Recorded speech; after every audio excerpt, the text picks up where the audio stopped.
When historians list the most disastrous rulers in Spain's history, one name consistently claims the top spot. Every scholar who has examined his reign reaches the same verdict: no monarch was more corrupt, more cruel, or more sexually perverse. Yet, you don't know the full truth. Because everything you've been told about royal marriages, noble bloodlines, and the supposed dignity of European royalty is nothing more than a carefully polished illusion, one designed to hide the grotesque reality. Ferdinand III didn't merely govern Spain. He transformed the royal palace into a theatre of sexual depravity that would make even the most hardened brothel keeper turn pale. Before earning the title El Rey Felon, the Felon King, he was a prince so severely deformed and so sexually inept that his own mother-in-law once wrote letters describing him as not even a man. This is one of the rare, well-documented cases in European history where multiple eyewitness testimonies survive, from royal physicians, foreign diplomats, and even victims, all confirming the same horrifying physical abnormality that influenced a nation's fate. What you're about to hear will tear apart your assumptions about royal authority. It is, at once, the most pitiful and the most terrifying account of sexual dysfunction ever recorded in the chronicles of monarchy. So let me take you back to a wedding night in 1819, one so infamous that even the Pope had to intervene. October 1819, Royal Palace of Madrid. A 16-year-old princess sits trembling in her bedchamber. Maria Josepha Amalia of Saxony, raised in a convent and so sheltered she believed babies were delivered by storks, waits for her new husband. She has been told nothing about what transpires between husband and wife. Her German ladies in waiting, too embarrassed to explain, simply dressed her in white and left her alone, clutching a rosary. Then the door opened. The figure who entered was no fairy tale prince. He was a 35-year-old man, overweight, swollen with gout, thick protruding lips, and the watchful eyes of a predator. But what froze the young queen's blood was not his face. Ferdinand III suffered from a rare and grotesque condition that still baffles modern medicine: macrogenitosomia. In plain language, his genitals were monstrously oversized, but not in any way nature intended. French writer Prosper Mérimée, who spoke to courtiers present that night, described them in ghastly detail: thin as sealing wax at the base, but as thick as a fist at the end and as long as a billiard cue. Now imagine, you are a cloistered 16-year-old, raised by nuns, and suddenly confronted with that. The young queen took one look, screamed in terror, and bolted from the bed. It only worsened from there. Ferdinand, flushed with wine and lust, gave chase.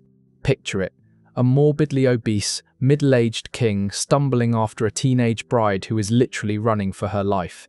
She was quick. He was not. Humiliated, Ferdinand stormed from the bedchamber, naked, his deformity visible to all, and shouted at the queen's attendants. He called them brutes, and worse, demanding they ready the queen for him within 15 minutes. These women, including the queen's own sister-in-law, now had to explain to a terrified child what was about to happen. Whatever they said only heightened her panic. When Ferdinand returned to consummate the marriage, a stench filled the room that no perfume could disguise. In sheer terror, the young queen had lost control of her bowels. The King of Spain found his wedding bed fouled with human waste. Disgusted, he declared that queens do not possess the fragrance of civet and stormed out, refusing to touch her for over a week. But this was only the beginning of Maria Josepha's nightmare. To understand how this wedding night turned into such a disaster, you must know what Ferdinand III was hiding under those royal robes. And be warned, this is medically explicit. Several royal physicians examined the king and left detailed accounts. Dr. Comber, José María de la Fuente, wrote, "His Majesty possesses a member of such extraordinary size that normal relations are impossible without causing serious injury to his partner. It wasn't just size. The very shape was unnatural. Exactly as Mérimée described, thin at the root, massive at the end, more like a medieval torture instrument than a human organ. This was not a gift. It was a lifelong curse that had haunted Ferdinand since his first marriage at 17. That first wedding night in 1802 was a disaster. The young prince wed his cousin Maria Antonia of Naples. According to her own letters, the prince merely stared at her, awkwardly fondled her breasts, and seemed completely unsure how to proceed. He literally did not know how sex worked. For 11 months, nearly a year, their marriage remained unconsummated. He would become aroused, attempt to mount his wife, then fail. His anatomy made intercourse a baffling impossibility. Maria Antonia's mother, Queen Maria Carolina of Naples, wrote in desperation, "My daughter weeps every night. The prince feels nothing. Attempts to encourage him are useless. There is no pleasure, no effect. This situation is extraordinary and tragic for any woman beside him." In the end, the royal confessor, a Catholic priest, had to instruct the future King of Spain in explicit detail on how to have sex. The humiliation spread across Europe. The Spanish heir was a sexual incompetent, a physical oddity incapable of performing his most basic marital duty. When he finally succeeded, after almost a year of failures, Maria Antonia suffered 2 miscarriages, likely from internal injuries, and died at just 21. Her body was destroyed by her husband's deformity. And here's the dark twist. Once Ferdinand learned how to perform, he became obsessed. The death of his first wife in 1806 freed him from the marriage bed, but also unleashed something dangerous. The prince who couldn't perform became a king who couldn't stop.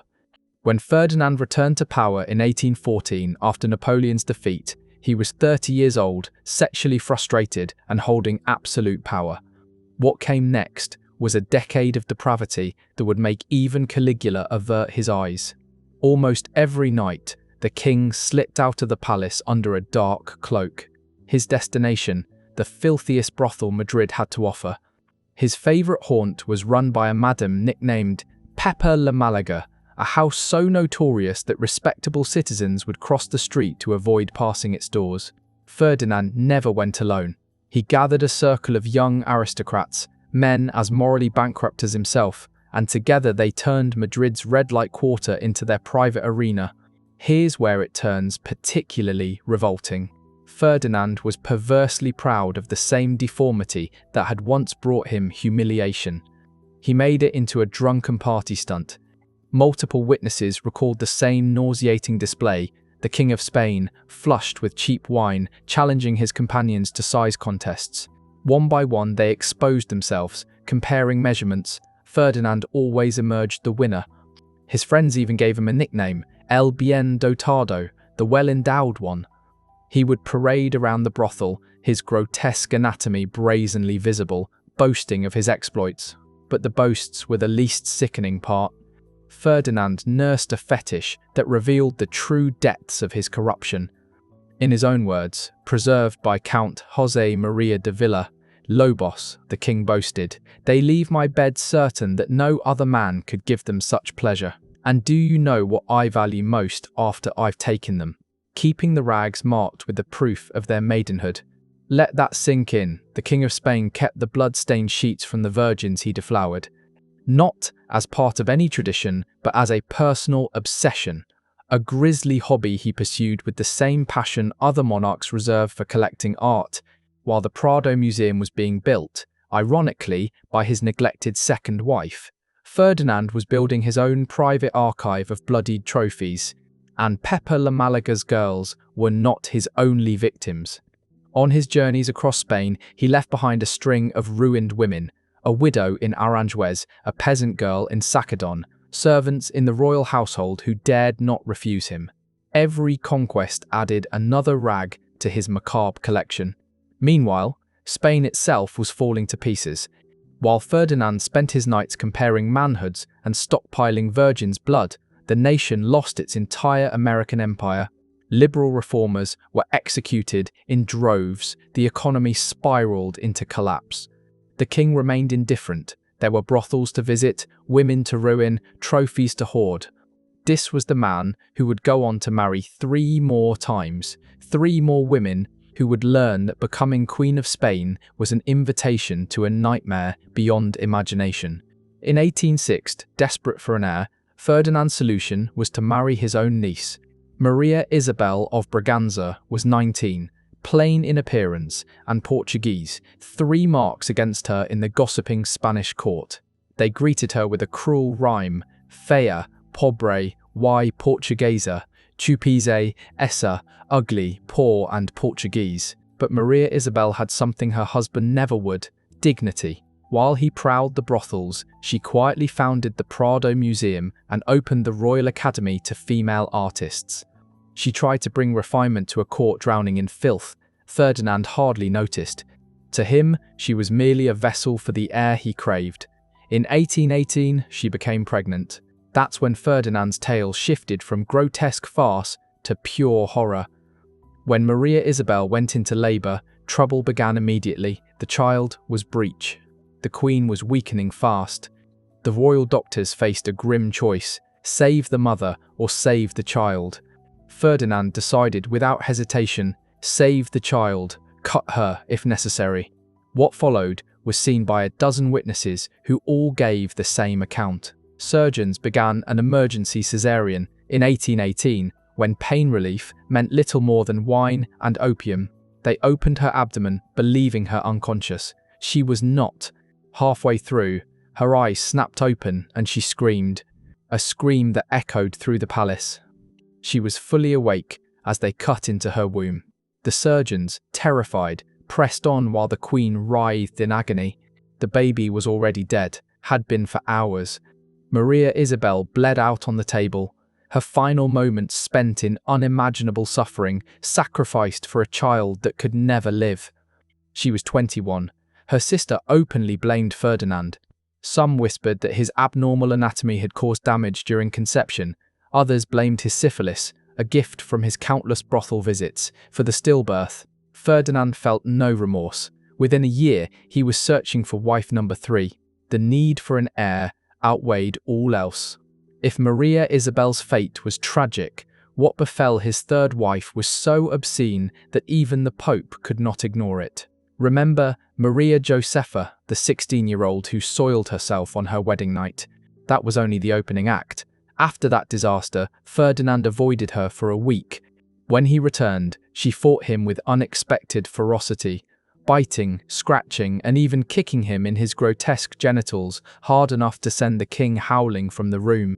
But defiance could not last forever. Ferdinand was king, and Maria Josepha was his property. So he shifted tactics. Patience. Each night he visited her chamber, and each night she prayed the rosary while he tried to coax her into bed. Her greatest defense was her innocence. She truly believed babies came from storks. When Ferdinand attempted to explain the truth, she accused him of lying, of tempting her into mortal sin. God would never create such a vile way to bring life into the world, she told him. You are testing my virtue with these lies. Weeks turned into months. The man who boasted endlessly of his conquests could not bed his own wife, the court whispered. Foreign ambassadors reported back in disbelief. The King of Spain was being spurned by a teenager. Finally, Ferdinand resorted to his ultimate move. He appealed to the Pope. Pope Pius VII, an elderly Italian who had survived Napoleon and thought nothing could surprise him, received a letter that must have made him doubt humanity itself. The King of Spain, defender of the Catholic faith, pleading for the Holy Father to convince his wife to sleep with him. The Pope's reply still rests in the Vatican Archives, a masterclass in church diplomacy. His Holiness gently explained that marital intimacy was not merely allowed, but commanded by God. Bearing an heir, he reminded her, was Maria Josepha's sacred obligation. To deny her husband was to deny the Almighty's will. Yet even the Pope's letter couldn't sway her outright. Maria Josepha agreed to obey God's will, but only on strict terms. She would pray an entire rosary before each encounter. She would keep her eyes shut the whole time. She would focus her mind on the Virgin Mary to preserve her spiritual purity. Now picture Ferdinand, the absolute ruler of Spain, holding the power of life and death over millions, lying beside his teenage wife while she softly mouths, "Hail Mary, full of grace." During the act meant to secure an heir, by all accounts, it was among the least erotic royal marriages in history. Maria Josepha would lie motionless, lips moving in silent prayer, as Ferdinand tried to perform his duty. The king who once kept the blood of virgins as trophies now found himself begging his own wife for the faintest sign of interest. 10 years they spent in this marital limbo, 10 years of rosary-accompanied intimacy, 10 years without a single child.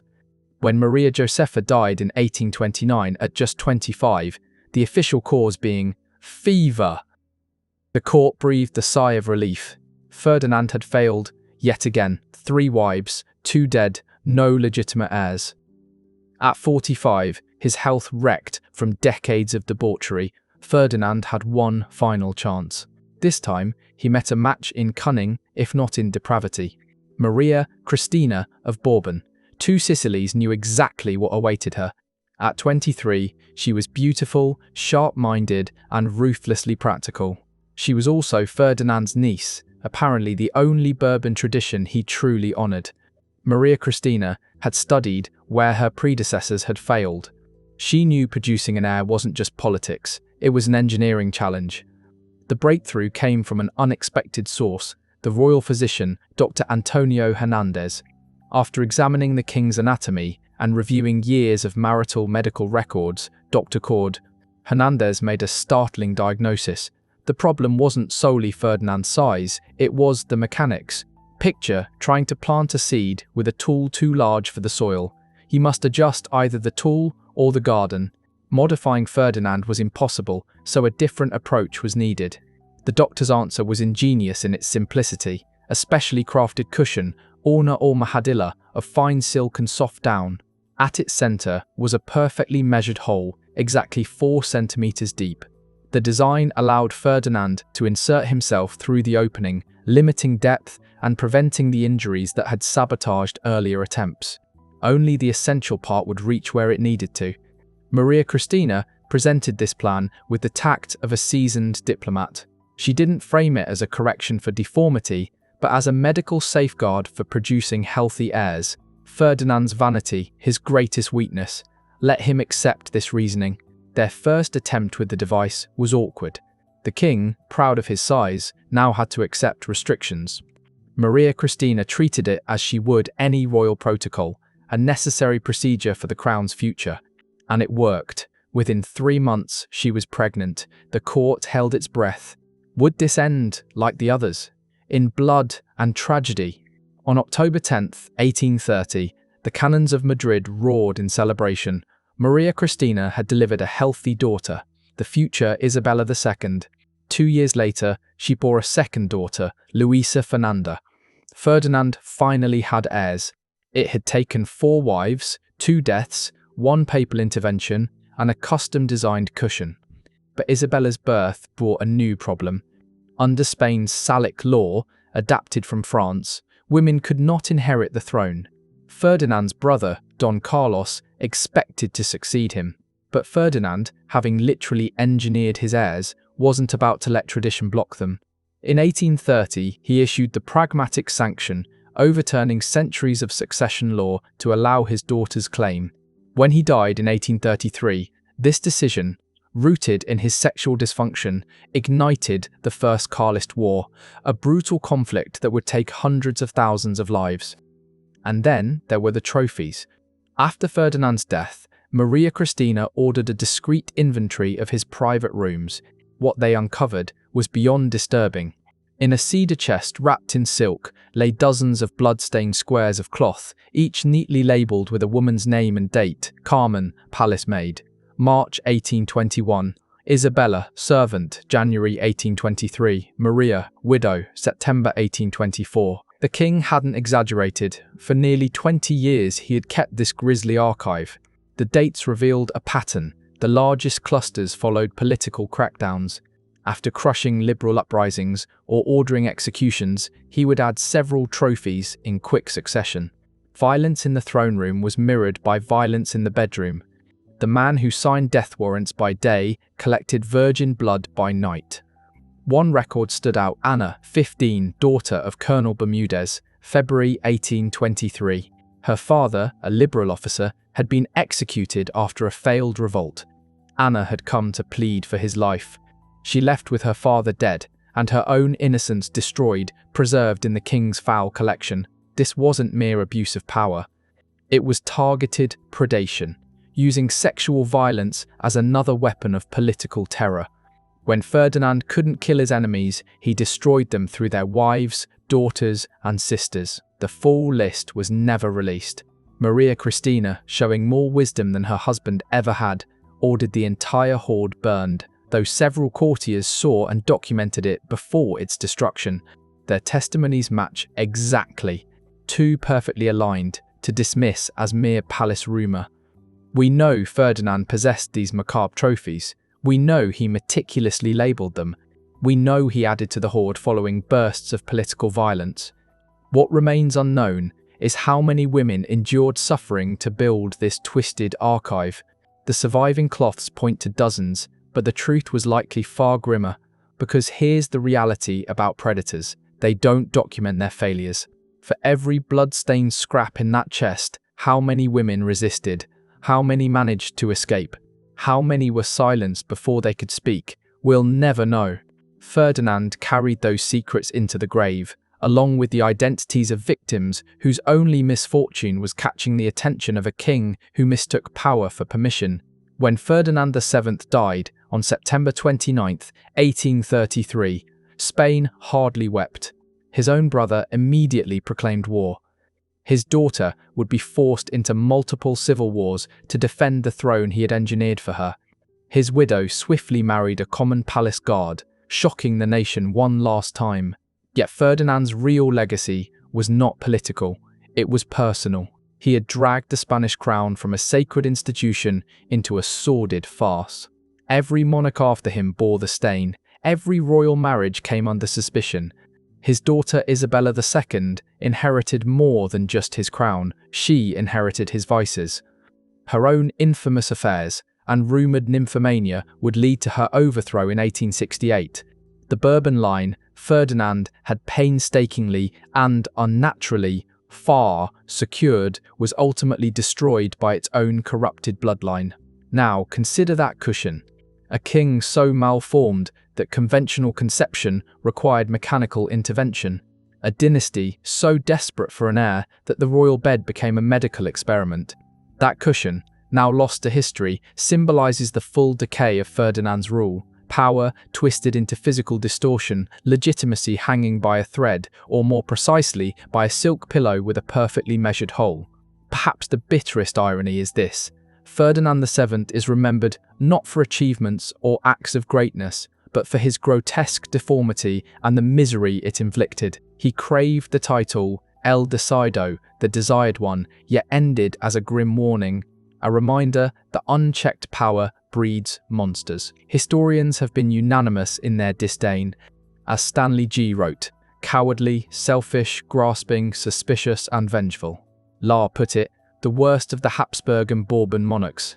And as the Duke of Wellington said, the most contemptible of God's creatures, they were all correct, and perhaps too generous.